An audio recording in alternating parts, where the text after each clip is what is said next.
Salut à toutes et à tous, bienvenue aujourd'hui pour une toute nouvelle vidéo critique. Et oui, et oui. Donc voilà, ce coup-ci, j'étais vraiment très motivé. J'ai vu le film Entre le bien et le mal hier. Et donc, je vais vous en parler tout de suite. Alors, oui, il y a beaucoup de choses à dire sur ce film comparé à l'exorcisme du Vatican. Mais, bon, voilà. Je vais vous dire ça tout de suite. Alors, Fast and Furious 10, c'est un film réalisé par le producteur donc, de Universal Pictures et par le réalisateur Louis Terrier et pour un budget qui est quand même astronomique, qui est donc de 340 millions de dollars. Pour l'instant, nous n'avons pas encore le résultat au box office, pardon, mais voilà, je pense que ça devrait plus tarder. Donc, je crois, moi, en tout cas, le résultat du box office n'est pas encore sorti. Et effectivement, donc, on ne peut pas prévoir un box office d'un film une journée, même pas une journée après sa sortie. Sachant qu'il y avait une avant-première hier au Ciné Grand Sud de Pierrefonds avec, voilà, avec la présence des acteurs. Et il était également aussi disponible au cinéma Rex, hier même, donc jour de sortie. Alors, Fast and Furious 10, ça parle de quoi? Eh bien, ça parle tout simplement de l'histoire qui s'était passée dans des précédents films alors, hein, donc de Fast and Furious 6 et de Fast and Furious 5. Ouais, donc quand ça s'est déroulé plus précisément à Londres et à Rio de Janeiro. Et aussi, il va y avoir beaucoup de références aux précédents films, surtout avec les courses. Mais il y aura, si vous attendez le retour des anciennes voitures, ce qu'on voit dans les trois premiers ou dans les deux premiers films, moi en tout cas, c'est ce que j'attendais. C'est non, hein. Donc, bien évidemment, à part la voiture de Dorito qui est là depuis. Je sais plus c'était quel Fast and Furious il a sa voiture. Je crois que c'était depuis le premier même, je crois. Et. Mais sinon, ça, les autres voitures n'étaient pas vraiment présentes. Donc, voilà. Qu'est-ce que je peux te dire encore? Donc, je vous pense pas. Maintenant, Dorito donc, et sa famille donc, va devoir faire face au méchant, soi-disant le méchant le plus méchant de toute la saga Fast and Furious. Donc, c'est un petit peu le Thanos voilà, de Fast and Furious.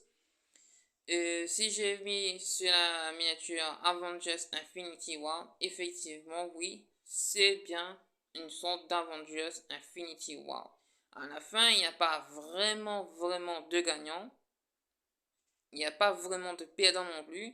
Mais si je devais dire un gagnant, c'est plus pour, voilà, pour le méchant, dont je me souviens plus du nom d'ailleurs. Donc désolé. Et voilà. Attends, je vais vérifier. Donc, bah, il s'appelle Vilain, mais je ne vais pas l'appeler comme ça. Voilà. Donc, je viens de vérifier sur Google, marqué, c'était marqué Vilain, vous pouvez vous voir. Donc, mais on va pas laisser, on va petit juste le méchant. Et donc, voilà. Donc, c'est pourquoi je vous dis que c'est un Avengers Infinity War, parce que tout simplement, ben, les personnages principaux des Fast and Furious, et ben, lui à tous, quoi. Voilà. Le mec, bon, après, je suis pas un grand fan des Fast and Furious, hein. Je me suis même arrêté au 5 pour reprendre le 9. Donc voilà.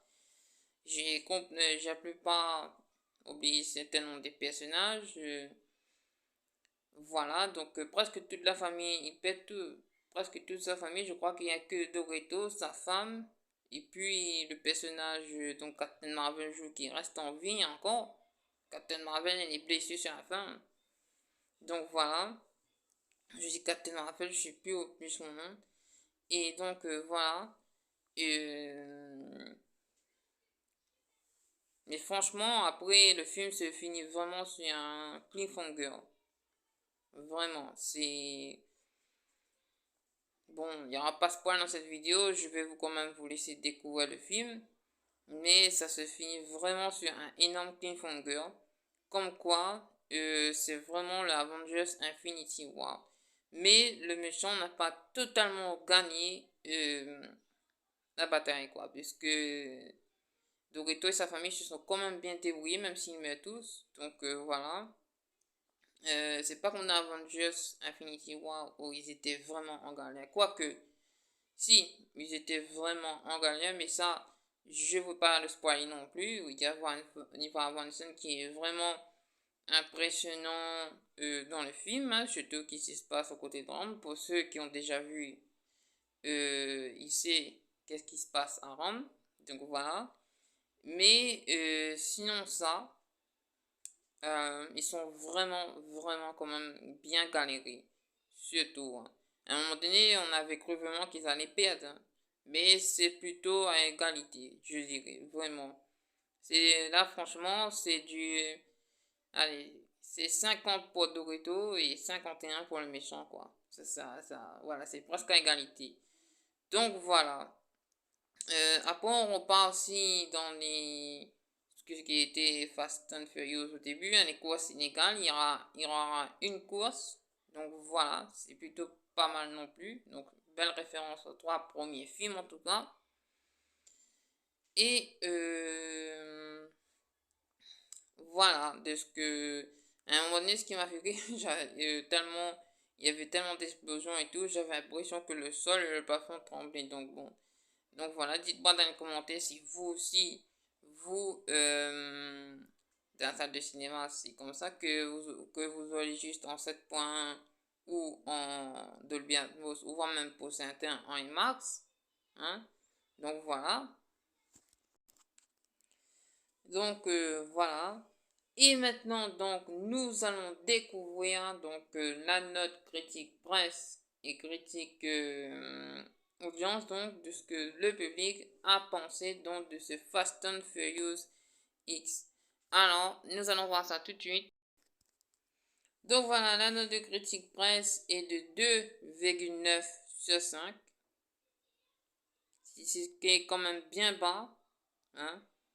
Je trouve que c'est pas du tout mérité.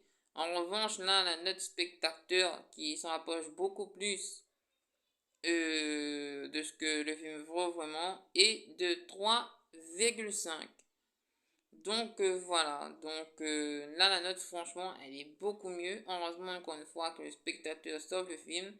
Je pense que 2,9, je pense que ça aurait été mérité pour Fast and Furious 9. Mais pas pour Fast and Furious 10 qui parfois est très émouvant, parfois a des mises en tension. Vraiment, on se demande s'ils vont s'en sortir. Justement, il y a une scène que j'ai fait, ok, mais comment il va le faire pour le récupérer? Ça, vous allez devoir récupérer quoi? Voilà. Et maintenant, vous allez donc découvrir ma note. Alors, quelle note je donne à cette Fast and Furious 10?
Donc comme ça on voit bien, vraiment.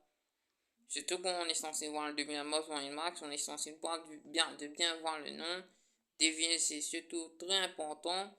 Là où ils vont. Donc voilà. Bon, sur ce, mesdames et messieurs, merci à tous. Bien évidemment, ce film va finir dans mes tops de cette année. N'oubliez pas de vous abonner à la chaîne YouTube, de partager vos commentaires, vos avis sur ce film.